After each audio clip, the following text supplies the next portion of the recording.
2026 বিধানসভা ভোটের আগে বাংলায় দুই দলের ধুন্ধুমার লড়াই দেখেছে পশ্চিমবঙ্গ। বিজেপি বনাম তৃণমূল, ভোটে তৃণমূল হেরেওছে আমরা দেখেছি। সেই ছবি গত 4 মের যে বিধানসভা নির্বাচনের যে ফলাফল, সেখানে স্পষ্ট হয়ে গিয়েছিল সেই ছবি। ভোটের পরে হাওয়া হয়ে গিয়েছে বদলের বাংলায়। এখন মুখোমুখি দুই শিবির, একদিকে বামপন্থী, অন্যদিকে জাতীয়তাবাদী। এই দুই শিবিরকে শুধুমাত্র রাজনৈতিক রং দিয়ে আঁটলে ভুল হবে। এটা আসলে দুই নীতি, দুই আদর্শের লড়াই। সম্প্রতি যে ঘটনা এই লড়াইয়ের ময়দানে এনে নিয়ে গিয়েছে তার নাম যাদবপুর।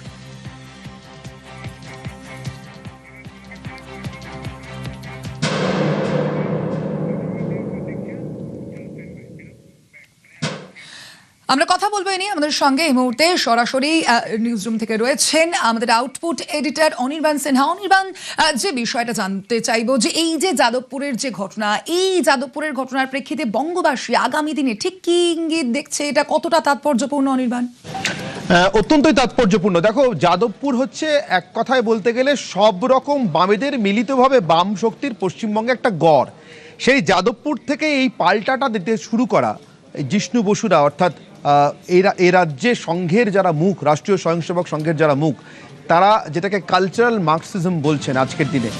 আগের মার্কসিজমের সঙ্গে এই তফাৎ, আগের মার্কসিজম অনেকটাই ছিল শ্রেণীভিত্তিক, অর্থনৈতিক দাবি দেওয়া ভিত্তিক। এটা জাতপাত ভিত্তিক এবং অনেক বেশি করে অত্যন্ত ক্ষুদ্র স্বার্থে প্রয়োজনে দেশকে টুকরো করতে হলেও, দেশের টুকরো করার জন্য তার সমর্থন যোগাতে হলেও নিজেকে এগিয়ে নিয়ে, অর্থাৎ নিজেদের দলকে, নিজেদের রাজনীতিকে এগিয়ে নিয়ে যাওয়ার জন্য যে কোনো রকম বিদেশি শক্তির সঙ্গে আপোষ অথবা সমঝোতা করার মধ্যে দিয়ে এগিয়ে চলে। এটাকে তারা কালচারাল মার্কসিজম বলে অভিহিত করেন। সেই কালচারাল মার্কসিজমের গড় হিসেবে তারা যাদবপুরকে দেখছেন। তাই যাদবপুর থেকেই পাল্টাটা দেওয়া শুরু করছেন। কিন্তু শুধুই কি উল্টো দিকে দাঁড়িয়ে থাকা বাম তত্ত্ব, বামপন্থীরা তাদের লক্ষ্য? না, আমরা জানি এ রাজ্যে বিজেপি ক্ষমতায় আসার ঠিক লগ্ন যেটা, অর্থাৎ 4 মে এই বছরে, চলতি বছরের 2026-এর, সেই লগ্নতেও বিজেপির যে সংগঠন বলতে আমরা এই রাজ্যে যেভাবে বুঝে থাকি রাজনৈতিক দলগুলোকে, তার সঙ্গে কিন্তু তার ভোটের ফারাক ছিল বিস্তর। অর্থাৎ বিজেপির যা সংগঠন তার সঙ্গে সাযুজ্যপূর্ণ নয়, তার থেকে অনেক বেশি ভোট বিজেপি পেয়েছে। তার একটাই কারণ, বাংলার মানুষ এক কাট্টা হয়ে, আরও নির্দিষ্ট করে বলে হিন্দুরা এক কাট্টা হয়ে বিগেস্ট কনসলিডেশন, হিন্দু কনসলিডেশন সারা ভারতে আজ পর্যন্ত বিজেপি যে কনসলিডেশন করতে পারেনি, সেইটা করে বিজেপি রাজ্যের ক্ষমতায় এসছে। ফলে বিজেপির সংগঠনের শক্তির সঙ্গে ভোটের শক্তি মেলে না। তাহলে এই গ্যাপটাই, ফারাকটা পূর্ণ করবে কে? আবারও তো নির্বাচনে লড়তে হবে, একবার নয় বারবার। নানা স্তরের নির্বাচন আছে, পুরো ভোট আছে, পঞ্চায়েত ভোট আছে, বিধানসভা আছে, এরপরে লোকসভা আছে, তার আগে পরবর্তী বিধানসভার আগে, অথবা বিধানসভা লোকসভা একসঙ্গেও হতে পারে 2029-এ। এই গ্যাপটাকে পূরণ করবার জন্য কার্যত বিজেপির জনপ্রতিনিধিদের অ্যাপ্রেন্টিসশিপও করিয়ে দিচ্ছেন আরএসএস নেতারা এই রাজ্যের। কিভাবে? শর্বরী মুখার্জির ভূমিকা আমরা জানি কতটা বিতর্কের মুখে পড়েছিল যাদবপুর কাণ্ডে। যাদবপুর কাণ্ডের পর জিষ্ণু বসুরা যখন রাস্তায় নামলেন, শর্বরীকে কার্যত পাশে নিয়ে রাস্তায় নামলেন। কেন? শর্বরীকেও শিখিয়ে দিলেন যে কিভাবে পাল্টা ন্যারেটিভ তৈরি করতে হয়। মধ্যরাতে গরম গরম ভাষণ, মিডিয়াকে দেখলে একটু তেতে গিয়ে একটু বিতর্কিত কথা বলে দেওয়া নয়, বরঞ্চ পাল্টা পথে নামা।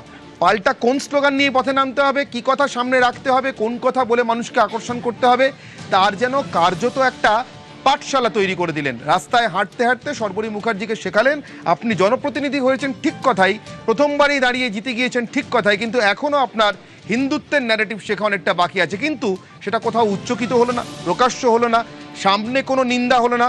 ভিতরে শর্বরী দলের ভিতর থেকে যা বার্তা পাওয়ার পেয়েছেন, যথাযথ জায়গা থেকে যথেষ্ট কড়া বার্তা পেয়েছেন দলের উচ্চস্তর থেকে, কিন্তু বাইরে তাকে কার্যতই অ্যাপ্রেন্টিসশিপটা করিয়ে দেওয়া হলো, যাতে করে শর্বরীকে দেখে বাকিরাও শিখতে পারেন কোন কায়দায় এই গড় থেকে, বামেদের গড় থেকে বাম তত্ত্বের বিরুদ্ধে লড়াইটা শুরু করতে হবে। স্বর্ণালী। বেশ অনির্বাণ।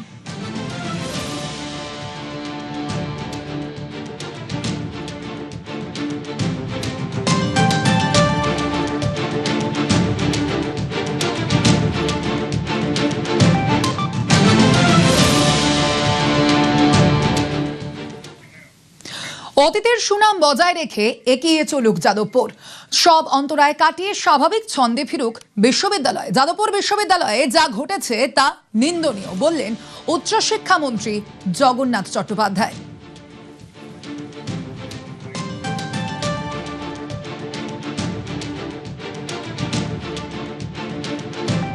যাদবপুর বিশ্ববিদ্যালয় ভারতবর্ষের উচ্চশিক্ষা উৎকর্ষ গবেষণার পীঠস্থান। উচ্চশিক্ষা দপ্তর চায় যে যাদবপুর বিশ্ববিদ্যালয় তার অতীতের সুনামকে বজায় রেখে ভবিষ্যতে এই সুনামকে আরো তীব্র করুক, এবং সেই কারণে যা যা অন্তরায় আছে তা যাদবপুর বিশ্ববিদ্যালয়কেই টপকে যেতে হবে। কোনো একটি প্ররোচনা, সেই প্ররোচনার প্রতি প্ররোচনা, সেই প্রতি প্ররোচনার প্রতিক্রিয়া ইত্যাদিতে যা যা যা যা যা যা ঘটেছে তা নিন্দা করছি, তা নিন্দনীয়। যে মনোভাব রাজ্য সরকার এবারের বাজেটে দেখিয়েছে সেন্টার অফ এক্সেলেন্স হিসেবে যাদবপুরকে তৈরি করার জন্য, সেই তার সঙ্গে অ্যালাইন্ড হয়ে যাদবপুর বিশ্ববিদ্যালয় এগিয়ে চলতে পারে, তার জন্য আমি প্রত্যেকের কাছে আবেদন জানাবো যে নর্মালসি ফিরুক, স্বাভাবিকতা ফিরুক।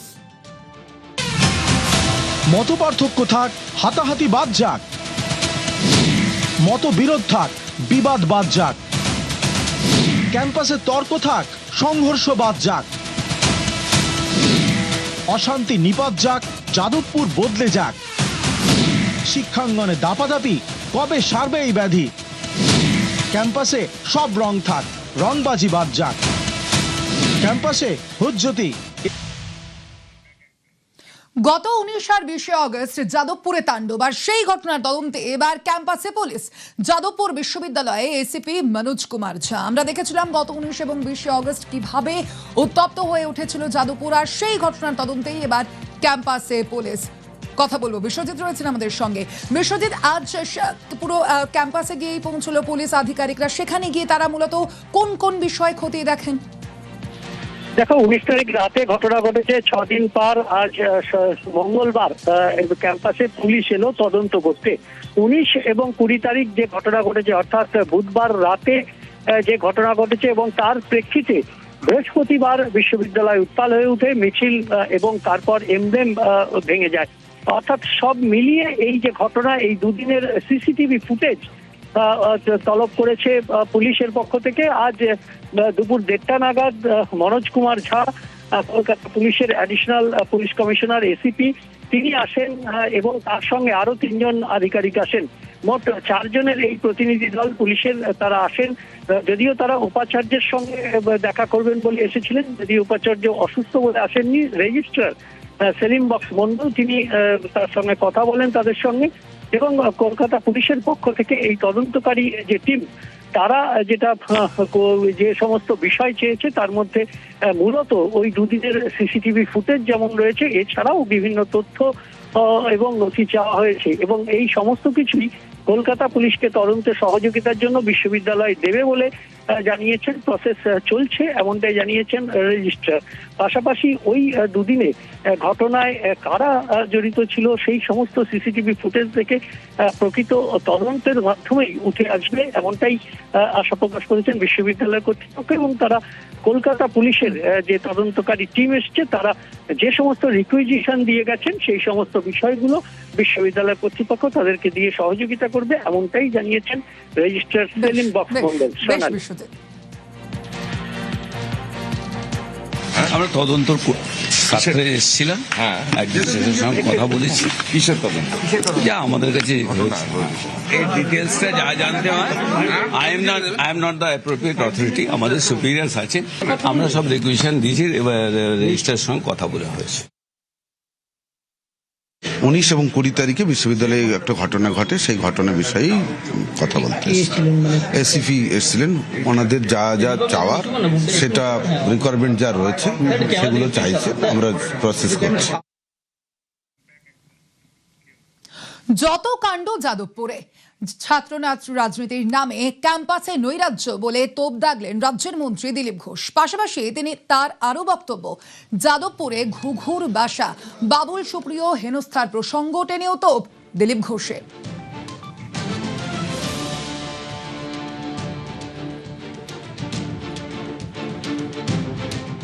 দিল্লির জেএনইউতে হচ্ছিল কিনা এরকম পরিবেশ, রাষ্ট্রবিরোধী গতিবিধি, স্লোগান, গাঁজা, চরস, সমাধান হয়েছে সেখানে। দেশ বিরোধী শক্তির আধিপত্য ছিল, বিবেকানন্দের স্ট্যাচু ওখানে প্রতিষ্ঠিত হয়েছে। আর বিবেকানন্দের রাজ্যে এইরকম একটা নামী ইউনিভার্সিটিতে কিছু লোক উৎপাত করবে, যা ইচ্ছা করবে, সেখানে রাজ্যপালকে অপমান করা হবে, কেন্দ্রীয় মন্ত্রীকে অপমান করা হবে, অন্য কোনো মতাদর্শের লোককে ঢুকতে দেওয়া হবে না। এরকম চলতে পারে না। পশ্চিমবাংলা থেকে বাংলাদেশি রাজ চলে গেছে, ওখান থেকেও চলে যাবে, আর তার জন্য শুরু হয়েছে অপারেশন, চলবে ধীরে ধীরে। এবং যারা ওখানকার ইউনিভার্সিটি কর্তৃপক্ষ সম্মাননীয় আর উপাচার্য থেকে আরম্ভ করে সবাইকে এইভাবে সতর্ক থাকা উচিত। কলেজে ইউনিভার্সিটিতে পুলিশ যাবে না, ঠিক আছে, কিন্তু অ্যাডমিনিস্ট্রেশন ঠিক থাকা উচিত, পড়াশোনার পরিবেশ ঠিক থাকা উচিত, নিরাপত্তা ঠিক থাকা উচিত, না হলে তো সমস্যা হবেই উল্টো দিক থেকে। এর আগে অনেক ঘটনা ঘটেছে, কাউকে অ্যারেস্ট করেছে ইউনিভার্সিটি, বাউল সুপ্রিয়কে যেভাবে অসম্মান করা হয়েছিল তার বিরুদ্ধে আমরা গিয়ে ওখানে সার্জিক্যাল স্ট্রাইক করিয়েছিলাম। জানি কর্তৃপক্ষ করতে পারবে না, ঘুঘুর বাসা আছে। রাজ্যপালকে যেভাবে অপমান করা হয়েছিল এটা তো কেউ সহ্য করতে পারে না, আমরা পারিনি, সহ্য করব না, আমরাই পরিবর্তন করব। এই যাদবপুর কাণ্ড নিয়েই আমরা দেখেছি ইতিমধ্যেই সরগরম রাজ্য রাজনীতি। আমরা দেখেছি গত 19 এবং 20 অগস্ট যেভাবে যাদবপুর উত্তপ্ত হয়ে উঠেছিল এবং সেখানেই বারংবার কিন্তু একাধিক বিতর্ক সামনে এসেছিল এবং যাদবপুর বিশ্ববিদ্যালয়ের মধ্যে কিভাবে এই দুই যে গোষ্ঠী তাদের মধ্যে সংঘর্ষ, এবিভিপি এবং এসএফআইয়ের মধ্যে যে সংঘর্ষের ঘটনার যে সূত্রপাত হয়েছিল গত 19 অগস্ট এবং তার পরবর্তীতে 20 অগস্ট যাদবপুর ক্যাম্পাসে ভাঙচুরের ঘটনাও আমরা দেখেছি ঘটতে এবং তার 6 দিন পরে একদিকে যেমন সেখানে আমরা দেখতে পাচ্ছি ক্যাম্পাসে পৌঁছেছে আজ পুলিশ আধিকারিকেরা, তারা বিভিন্ন বিষয় খতিয়ে দেখা হচ্ছে তাদের তরফ থেকে। সিসি ক্যামেরার যে ফুটেজ, সেই ফুটেজ ইতিমধ্যেই দেখা হচ্ছে। একই সঙ্গে আমরা দেখেছি যে তদন্ত কমিটি তারা কিন্তু বিভিন্ন বিষয়গুলি খতিয়ে দেখছে, অনুসন্ধান কমিটি গঠনের কথা বলা হয়েছে, একাধিক পদক্ষেপ ইতিমধ্যেই নেওয়া হয়েছে বিশ্ববিদ্যালয় কর্তৃপক্ষের তরফ থেকে। আর ঠিক এরই মাঝে বিজেপি নেতৃত্বের তরফ থেকে কি বলা হচ্ছিল আপনাদের শুনিয়েছি ইতিমধ্যেই। দিলীপ ঘোষের বক্তব্য এই বিষয়ে আপনাদের সামনে রাখলাম। যাদবপুরে ছাত্র রাজনীতির নামে ক্যাম্পাসে নৈরাজ্য চলছে বলে তোপ দেখেছেন ইতিমধ্যেই রাজ্যের মন্ত্রী দিলীপ ঘোষ। তার কি বক্তব্য ছিল সেই বক্তব্য আপনাদের শুনিয়েছি এবং এই ঘটনা নিয়ে মূলত যাদবপুর বিশ্ববিদ্যালয়ে যেভাবে আমরা দেখেছি যে গত সপ্তাহ থেকেই মূলত উত্তপ্ত হয়ে উঠেছিল পরিস্থিতি এবং সেখানে একাধিক প্রশ্ন বারংবার সামনে এসেছিল। ছাত্র সংসদ নির্বাচন হচ্ছে না, গত 2020 সালে আমরা দেখেছিলাম ছাত্র সংসদ নির্বাচন হতে এবং তারপরে কিন্তু মাঝে এতগুলো বছর পেরিয়ে গেলেও যাদবপুর বিশ্ববিদ্যালয়ে ছাত্র সংসদ নির্বাচন হয়নি। কিন্তু তা সত্ত্বেও যেভাবে যাদবপুর বিশ্ববিদ্যালয়ে আমরা দেখেছিলাম উত্তপ্ত হতে, ঠিক সেখানেই একাধিক প্রশ্ন উঠে এসেছিল এবং সেখানেই বিজেপি নেতা মন্ত্রীদের কি বক্তব্য, ইতিমধ্যেই আপনাদের সামনে দিলীপ ঘোষের কি বক্তব্য সেই বক্তব্য শোনালাম এবং আগের বিভিন্ন ঘটনার কথাও উল্লেখ করেছেন দিলীপ ঘোষ। বাবুল সুপ্রিয়র হেনস্থার প্রসঙ্গ টেনেও তোপ দেখেছেন আজ রাজ্যের মন্ত্রী দিলীপ ঘোষ। অন্যদিকে যাদবপুরে বামপন্থীদের নিশানা করেছেন কেন্দ্রীয় শিক্ষা প্রতিমন্ত্রী সুকান্ত মজুমদার। যাদবপুর বিশ্ববিদ্যালয় এই বামপন্থীদের দ্বারা তৈরি করা এমন একটা হেজিমনি, তারা শিক্ষকদের মধ্যে আছেন, ছাত্রদের মধ্যে আছেন। এটা ধাক্কা মেরেছে। একসময় যাদবপুরের ক্যাম্পাসের মধ্যে ভিসি গোপালবাবুকে খুন হতে হয়েছিল, বামপন্থীরা চেপে যায়, বিপ্লব করে ভিসিকে খুন করে সে বিদেশে পালিয়ে গেছিল, আমেরিকায় সারা জীবন কাটিয়েছিল। সেই বামপন্থীরা এখন একটু ফিকে বামপন্থী হয়েছে, সেটা ধাক্কাই গেছে। আবার যদি এরা জোর পেয়ে যায়, এরা আবার ভিসি খুন করবে, ওই ক্যাম্পাসের মধ্যেই খুন করবে ভিসিকে। যাদবপুর ঘটনা নিয়ে বামপন্থীদের নিশানা সুকান্ত মজুমদারের, আমরা কথা বলবো এ নিয়ে। আমাদের সঙ্গে এই মুহূর্তে আরো একবার আপনাদের সামনে রাখবো সুকান্ত মজুমদারের এই বিষয়ে ঠিক কি বক্তব্য। যাদবপুর বিশ্ববিদ্যালয় এই বামপন্থীদের দ্বারা তৈরি করা এমন একটা হেজিমনি, তারা শিক্ষকদের মধ্যে আছেন, ছাত্রদের মধ্যে আছেন। এটা ধাক্কা মেরেছে। একসময় যাদবপুরের ক্যাম্পাসের মধ্যে ভিসি গোপালবাবুকে খুন হতে হয়েছিল, বামপন্থীরা চেপে যায়, বিপ্লব করে ভিসিকে খুন করে সে বিদেশে পালিয়ে গেছিল, আমেরিকায় সারা জীবন কাটিয়েছিল। সেই বামপন্থীরা এখন একটু ফিকে বামপন্থী হয়েছে, সেটা ধাক্কাই গেছে। আবার যদি এরা জোর পেয়ে যায়, এরা আবার ভিসি খুন করবে, ওই ক্যাম্পাসের মধ্যেই খুন করবে ভিসিকে। আমাদের সঙ্গে এই মুহূর্তে রয়েছেন সিপিএম নেতা বিকাশ রঞ্জন ভট্টাচার্য। বিকাশ বাবু, আপনি শুনলেন সুকান্ত মজুমদারের কি বক্তব্য এই বিষয়ে। সরাসরি তিনি এই ঘটনার প্রেক্ষিতে বামপন্থীদের নিশানা করেছেন, আপনার কি বক্তব্য? সুকান্ত বাবুরা তো চিরকালই ইতিহাসের বিকৃতি করেছেন, ইতিহাসে বিকৃত করেই ওদের সৃষ্টি এবং ওদের নিপাত তাতেই হবে। গোপাল সেনকে যখন হত্যা করা হয়েছিল সেই সময় পরিস্থিতিটা ভাবুন। তারাই ছিলেন শুভেন্দু বাবুদের নেতা, যারা কিষেনজি মহারাজের হাত ধরে বামপন্থী, যারা আসল বামপন্থী আমাদের নিকেশ করার চেষ্টা করেছিলেন গোটা লালগড় অঞ্চলে। এটা বলে যাচ্ছেন কেন? গোপাল সেনকে হত্যা করার উগ্র বামপন্থীদের পরে বামফ্রন্ট সরকার ক্ষমতায় এসে যাদবপুর বিশ্ববিদ্যালয়কে ভারতবর্ষের অন্যতম শ্রেষ্ঠ বিশ্ববিদ্যালয়ে রূপান্তরিত করেছিল। এখন তো সুকান্ত বাবুরা ওরা কোন একটা বিশ্ববিদ্যালয়কে আন্তর্জাতিক স্তর কেন জাতীয় স্তরে মর্যাদা সম্পন্ন করেছেন। একটা দৃষ্টান্ত দিন, এই যাদবপুরটা হচ্ছে স্বাধীনতা সংগ্রামের উত্তরসূরি হিসেবে যারা সঠিক বামপন্থায় বিশ্বাস করেন আমাদের মতো, তারাই তাকে গর্বের আসনে বসিয়েছেন। না সুকান্ত বাবুরা সেটাকে আজকে ধ্বংস করার চেষ্টা করছেন। সুকান্ত বাবু একজন শিক্ষিত মানুষ, ওর দলের প্ররোচনায় তিনি একজন অর্ধশিক্ষিত মানুষের মতো কথা বললে সেটা ভালো লাগে না, এইটুকু বলতে পারি। বেশ।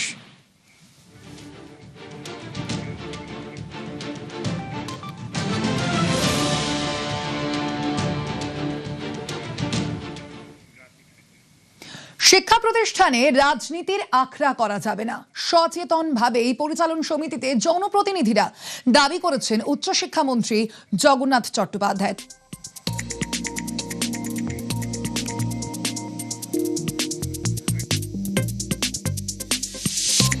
বাম জমানাতে দুটি কারণে সারা বছর ল অ্যান্ড অর্ডার সমস্যা থাকতো পশ্চিমবঙ্গে। এক হচ্ছে স্টুডেন্টস ইউনিয়ন ইলেকশন, আর কলেজ আর স্কুলের পরিচালন সমিতির নির্বাচন। কলেজ পরিচালন সমিতি নির্বাচনে বোমা পড়তো। এর আগে কলেজের যে ইউনিয়ন রুম থেকে যা যা জিনিস সামগ্রী পাওয়া গেছে, কলেজের শিক্ষকেরা নিয়মিত ক্লাস নিতে যাচ্ছে না, কলেজের শিক্ষক নেই, ক্লাসরুমে ছাত্র নেই, সময়ে ভর্তি, সময়ে পাঠদান, সময়ে পরীক্ষা, সময়ে রেজাল্ট, এই চারটি যে বেসিক রিকোয়ারমেন্ট, সেই ব্যবস্থাকে ফিরিয়ে আনার জন্য আপাতত আমরা অস্থায়ী ব্যবস্থা হিসেবে কলেজের আমরা গভর্নিং বডির প্রেসিডেন্ট হিসেবে জনপ্রতিনিধিদের রেখেছি এবং এটা সচেতন ভাবেই করা হয়েছে। আরো 200 কলেজে আমরা এরকমই আরো সচেতন দৃষ্টান্ত আমরা স্থাপন করব। আমাদের যে মূল লক্ষ্য, যে শিক্ষা প্রতিষ্ঠানের কে রাজনীতির আখড়াতে পরিণত না করা, সেই লক্ষ্যেই আমাদের এই সিদ্ধান্ত নেওয়া হয়েছে।